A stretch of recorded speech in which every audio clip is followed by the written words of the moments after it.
नमस्कार दोस्तों, story by Swati में आप सभी का स्वागत है। मैं हर रोज आपके लिए ऐसी ही नई नई कहानियां लाती रहूंगी। मेरे चैनल को सब्सक्राइब जरूर कीजिएगा। तो चलिए शुरू करते हैं आज की कहानी। अरे कोकिला, तेरे तो दिन न्यारे हो गए। आज ऐसी खुशखबरी लेकर आई हूं कि तू भी सुनकर निहाल हो जाएगी।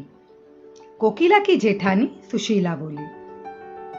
कोकिला की बेटी रीना भी आज इतवार होने की वजह से घर में ही थी। वह भी अपनी ताईजी की यह बात सुनकर अपने कमरे से बाहर आ गई। अरे, रीना के लिए मेरे भाई के बेटे राहुल का रिश्ता आया है। तुम लोग तो जानते ही हो कितने पैसे वाले हैं वह लोग। उस घर में शादी हो जाएगी तो रीना को कभी यह रोज सुबह 10 से शाम 7 बजे वाली नौकरी करनी ही नहीं पड़ेगी। सोने से लद कर रखेंगे वह लोग तुम्हारी रीना को और राज करेगी हमारी रीना वहां। तो हाँ कह देती हूँ तुम्हारी तरफ से भी, ठीक है ना? वैसे भी यह रिश्ता लाखों में एक है हमारी रीना के लिए। सुशीला लगातार बोले जा रही थी। कोकिला बोली, भाभी मैं आपके देवर जी से बात करके बताती हूँ, और रीना को भी तो सोचने का मौका चाहिए होगा ना। सुशीला बोली, अरे इसमें सोचने वाली क्या बात है भला? ऐसा रिश्ता तुम लोगों को और कहाँ मिल जाएगा। यह तो तुम मेरी देवरानी हो, इसीलिए मेरे भाई ने रीना के लिए सोचा, और मैंने रीना की बहुत तारीफ कर रखी है उन लोगों के सामने। इसीलिए मेरे भाई विशंबर ने इस घर रिश्ता भिजवाया, वरना मेरे राहुल को लड़कियों की कमी थोड़ी है। तुम तो जानती हो कोकिला, मैं कितने अमीर खानदान से हूँ, फिर भी कभी घमंड नहीं किया मैंने, और अब चाहती हूँ कि मेरी यह बेटी मेरे उस बेटे से शादी कर ले। आखिर मेरी जबान का सवाल है। कोकिला बोली, भाभी मैं कल तक जवाब देती हूँ आपको। सुशीला के जाने के बाद कोकिला ने रीना से बात की और बोली, रीना अगर यह रिश्ता हो गया तो तुम्हारी ताईजी को बहुत खुशी होगी। रीना बोली, मम्मी यह मेरी जिंदगी है, ताईजी की खुशी के लिए मैं एक झटके से हाँ तो नहीं कर सकती ना। और रीना को वह दिन याद आ गए जब ताईजी की बेटी नीरू की शादी थी, जहां राहुल भी आया हुआ था। गले में सोने की मोटी चेन, हाथ में मोटा सा सोने का ब्रेसलेट और चारों उंगली में सोने की अंगूठियां। जब भी सभी लोग किसी रीति रिवाज के लिए जमा होते, राहुल सभी के सामने अपने पैसों की शेखी बगाड़ता या बड़ी बड़ी बातें करता। वह किसी को भी अपने आगे कुछ नहीं समझता था। उन 2-3 दिनों में रीना समझ चुकी थी, ना जाने राहुल की पत्नी का क्या होगा, क्योंकि उसे एक ऐसा पति मिला होगा जो खुद अपने बलबूते कुछ भी नहीं, मगर पिता के पैसों पर सब जगह रौब झाड़ता फिरता है। रीना को तो एक ऐसे पति की चाह थी जो उसके और उसके परिवार के प्रति समर्पण की भावना रखे, जो उसे उसकी मर्जी से जिंदगी जीने दे, जहां उसे कभी अपने आत्मसम्मान से समझौता ना करना पड़े, जहां वह और उसका पति मिलकर घर चलाए, जहां अहम की भावना ना हो, जिसमें से एक भी ऐसी क्वालिटी उसे राहुल में नहीं दिखाई दी थी। रीना अपनी माँ को सारी बात बताते हुए बोली, मम्मी मैं सोने से नहीं लदना चाहती, मैं तो बस आत्मनिर्भर होकर अपनी नौकरी कायम रखना चाहती हूँ। यह पैसे वाले लोग क्या मुझे और मेरे माता पिता को वह सम्मान दे पाएंगे जो मैं चाहती हूँ? और क्या मैं अपनी स्वेच्छा से वहां रह पाऊंगी? जो लोग पहले ही कह रहे हैं कि मुझे शादी के बाद नौकरी करने की कोई जरूरत नहीं, वे लोग मेरी इच्छाएं क्या पूरी कर पाएंगे मम्मी? और आप तो जानती ही हो, मैंने इतनी पढ़ाई घर में रहने के लिए नहीं की है, इतनी डिग्रियां इसलिए नहीं हासिल की कि बस कल के दिन पैसे वाले घर की दुल्हन बन जाऊं और उनकी इच्छा अनुसार रहूं। दूसरे दिन फिर से सुशीला जी कोकिला के घर आ गई, जब रीना भी ऑफिस से घर आ चुकी थी। सुशीला ने फिर शादी के प्रस्ताव पर जवाब मांगा। तब कोकिला बोली, भाभी रीना अभी शादी नहीं करना चाहती, अभी इसे नौकरी करने का मन है। बस इतना सुनते ही सुशीला भड़कते हुए बोली, अरे यह तो मूर्ख है कोकिला, मगर तुम तो समझदार हो। जरा सोचो, इतना अच्छा रिश्ता हमारी रीना को कहाँ मिलेगा? और रीना तुम अभी बच्ची हो, मैंने तुम्हें हमेशा अपनी बेटी की तरह माना है, इसलिए इतनी जिद कर रही हूं, वरना तुम्हारे जैसी 36 मिल जाएगी मेरी राहुल को। ऐसा लड़का पाने तो लड़कियां और उसके घर वाले कितने पापड़ बेलते हैं, शायद तुम लोग नहीं जानते यह बात।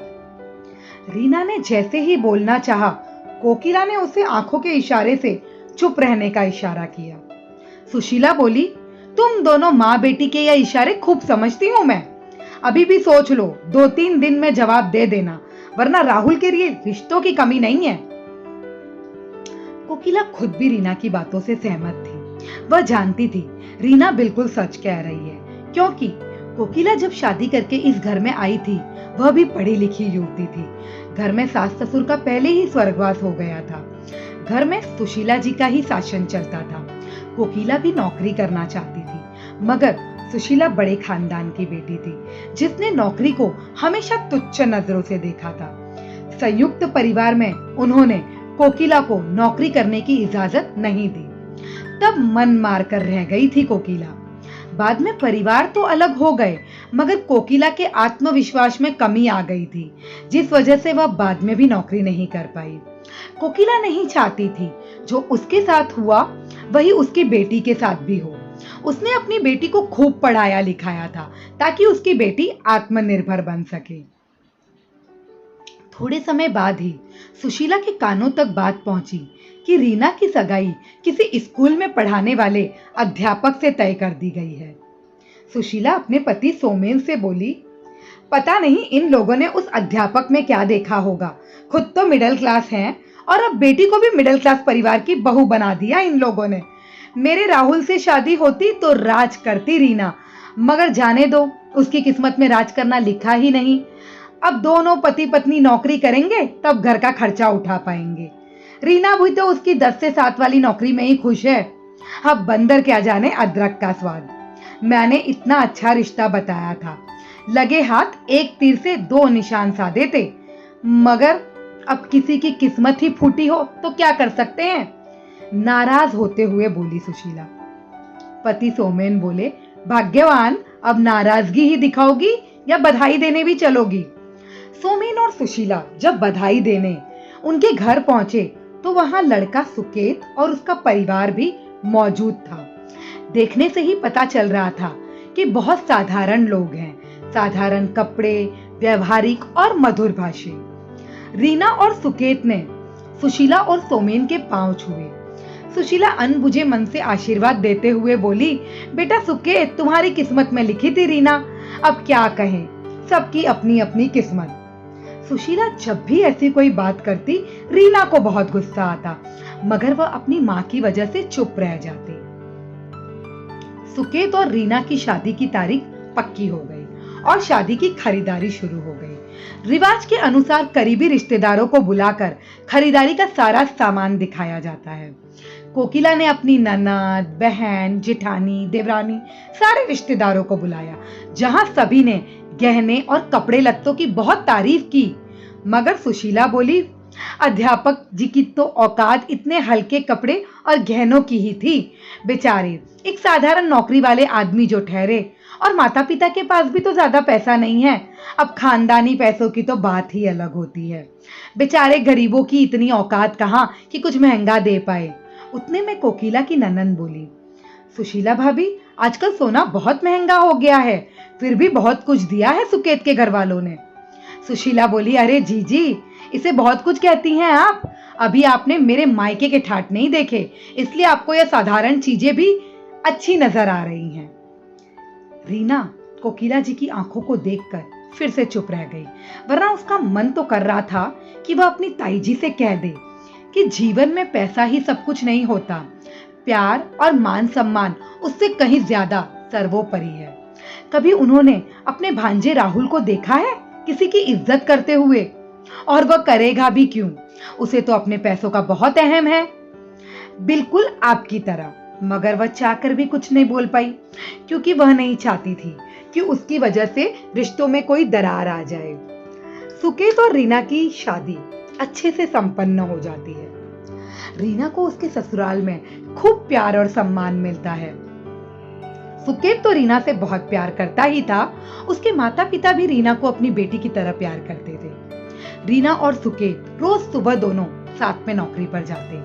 उन दोनों की शादीशुदा जिंदगी अच्छे से बीत रही थी कि उसकी ताई जी का फोन आता है कि उनके बेटे अभिषेक की शादी तय हो गई है।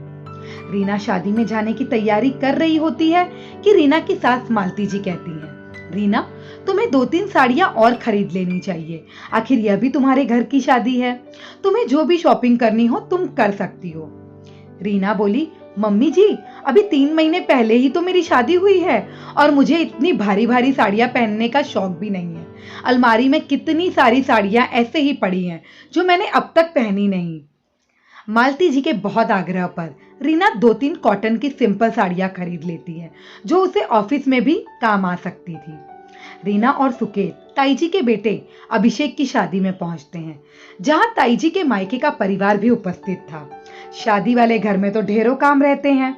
रीना और सुकेत पहुंचकर अपने ताई जी और ताऊ जी की कामों में मदद करने लगते हैं। रीना की नजर राहुल की पत्नी शिखा पर पड़ती है, जो सर से पांव तक गहनों से लदी हुई रहती है, मगर उसके चेहरे पर बिल्कुल भी मुस्कान नहीं रहती। और राहुल, वह तो नवाबों की तरह कुर्सी पर बैठे दिखाई देता। राहुल के माता पिता भी बस वही सोफे पर पसरे दिखाई देते। कोई भी सुशीला की कुछ भी मदद करने नहीं आ रहा था। 1-2 बार जब रीना वहां से गुजर रही थी तब उसे शिखा और राहुल के बहस करने की आवाज आई, जहां शिखा कह रही थी, कठपुतली बनाकर रख दिया है तुम लोगों ने मुझे, जैसे मेरी अपनी कोई इच्छा ही ना हो। जैसा तुम लोग कहते हो मुझे वैसा ही करना होता है, मेरा खुद का तो कोई अस्तित्व ही नहीं है। राहुल भी सामने से बहस करते हुए बोला, इतने बड़े खानदान की बहू बनाया है तुम्हें, यह क्या कम है जो अब तुम्हें अपने अस्तित्व की तलाश करनी है। रीना ने बहुत ज्यादा देर वहां खड़े रहना मुनासिब ना समझा और आज वह अपने फैसले पर गर्व महसूस कर रही थी। बस शुक्र मना रही थी कि उसने उस टाइम पर सही फैसला किया, वरना आज शिखा की जगह वह खड़ी होती और आज अपने अस्तित्व को तलाश रही होती शिखा की तरह। वह दूसरे कमरे में आ गई जहां सुशीला पहले से मौजूद थी। सुशीला ने रीना से पूछा, तुम खुश तो हो ना इस शादी से रीना? रीना बोली, क्यों ताई जी, आपको सुकेत में कोई कमी नजर आई?